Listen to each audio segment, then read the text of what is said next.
We've already said goodbye.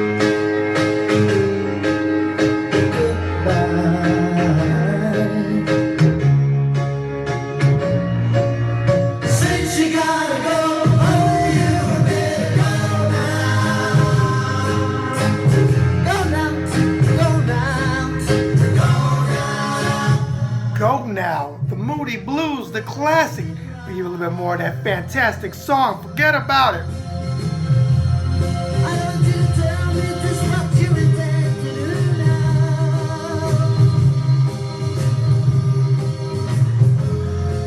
How many times I have to tell it, darling, darling, I'm still in love with you now. We've already said.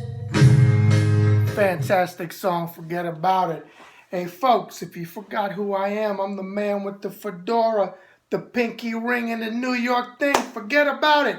Bad Brad Berkwood, and this is another RSR video email bag show.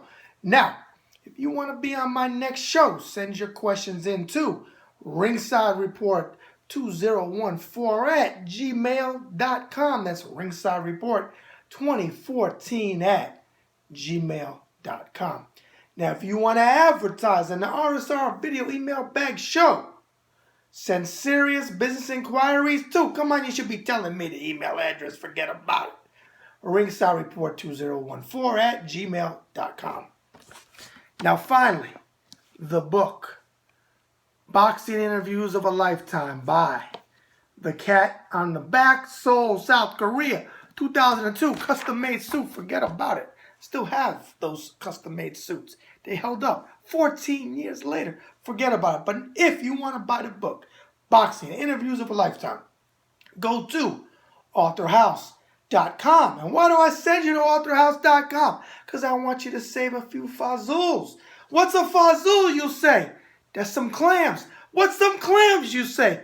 Dinero, money, whatever. Save it, authorhouse.com. Now, without further ado, let's get into your questions. Forget about it.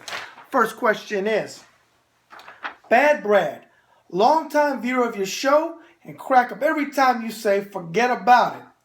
If you come back to New York City, pizza is on me, pal. I have a great spot in Little Italy I will take you to. I wanted to ask you about a friend of my Uncle Carmine's. He was a fighter named Vito Antuofermo. He's before my time, but I saw him in The Godfather Part 3, and he looked like one tough SOB. Stay well and may you live 100 years. Vito P. from Brooklyn, New York. Well, Vito P. from Brooklyn, New York. Forget about it. Hey, pal, Debbie and I, we'll be there soon in New York. So, hey, I'm going to take you up on your offer. Forget about it. Some pizza in Little Italy? I know about those places, man. Let me tell you, they got the best food in Little Italy, folks, if you don't know about it. Now, Vito Antuofermo was, in fact, in Godfather Part 3. He played Joey Zaza's henchman. You remember Joey Zaza, the one that Vincent Mancini, a.k.a. also known as Andy Garcia, the actor, blew away. Joey Zaza. What a great scene when he shot him. Vito Antuofermo was a fantastic fighter. He was one tough son of a bitch, let me tell you. He was the middleweight champion of the world, and I believe he won the title. Don't quote me, but I'm pretty sure it was against Hugo Corio. Maybe saying his last name wrong. But probably one of his most famous fights was when he defended against Marvin Hagler, and I believe it was 1979. Look it up, but I'm pretty sure. And it was a draw, and I'm going to be honest with you. It was a good fight, but it wasn't a draw. Marvelous Marvin Hagler beat him. So what happens? Marvin won the title the following year in 1980 in England against Alan Mentor. They threw bottles in the ring, and they acted like Mamalukes over there because they were pissed off that their man Alan Mentor didn't win. He gave Vito Antuofermo another shot, and he cut him to ribbons. But Vito was very tough. He fought a lot in the 70s. I want to say his last fight was about 1985. Look it up. And I want to say, and don't quote me, but I think I'm right, maybe his last fight was against Matthew Hilton in 85, and he lost. Look it up and let me know. I'm pretty sure that was the fight, but I could be wrong. But he was a tough son of a gun, and I'm going to take you up on your pizza, buddy. Look forward to it. All right, next question. Bad Brad. My sexy forget... Oh, I already know who this is. My sexy forget about it man. Glad to see you're not sick anymore. I was going to send you some nice matzo ball soup to Tulsa with my special get better recipe so you could do more shows. My dad was wondering where you were, and I had to tell him my sexy forget about it man was sick. He said, get better, and I told him you are now. I have a few questions for you, and one is my dad's. First question, how great was Salvador Sanchez? I know he died so young, and I loved his fro. Next question, what is your favorite fight of all time? And the last question, my dad's question is, who were the fighters in the movie On the Waterfront? He said there were 3. Hugs and kisses from your blue Jew, Janice from the Bronx. Ay vey, mashugana.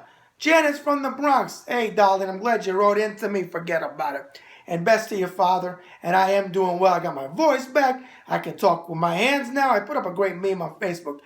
20% words, 80% hand gestures, and you have an Italian. Forget about it. Now, your first question was, Salvador Sanchez, how great was he? Great, understatement. Phenomenal. The greatest featherweight probably that ever lived. At least in the top 2 or 3. Tops. No higher than 3. Now, he died too young. He had that great fro. Fought with Fredo Gomez when Fredo Gomez was unbeatable in Puerto Rico. Knocked him out. Had a great fight with Patrick Ford. Had a good fight with Juan Laporte. Had a good fight with Azuma Nelson. He was fantastic, and sadly he died. But he still cemented his legacy. And I'm going to say top 2 of all time. Okay?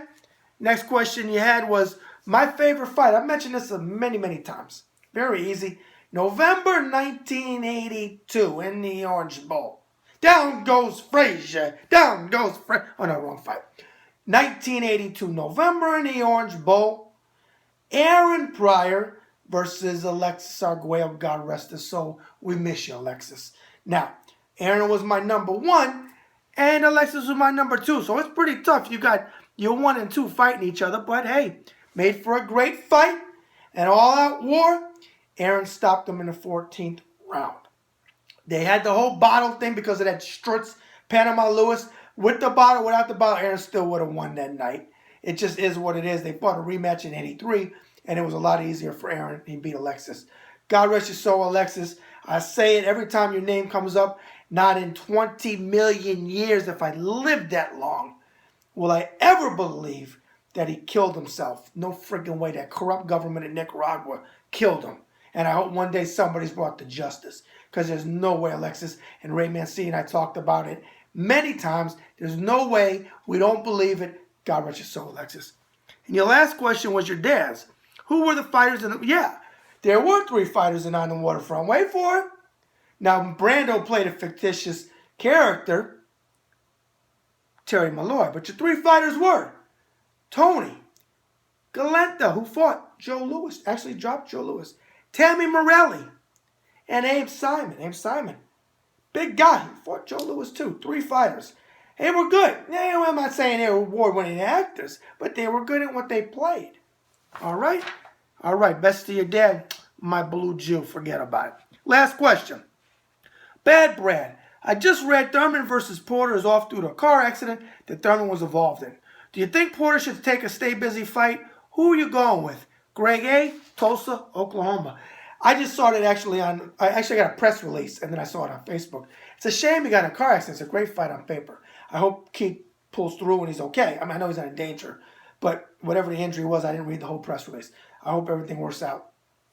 Do I think Sean Porter should take a stay-busy fight? It depends on how long they anticipate Thurman being out. If it's going to be a while, yes, he should take a stay-busy fight.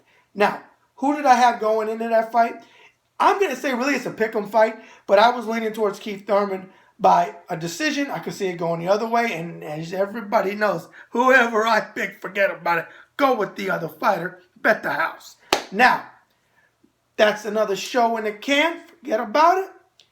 And as Frank Sinatra say so eloquently, so long ago, the best is yet to come. Bad Brad out.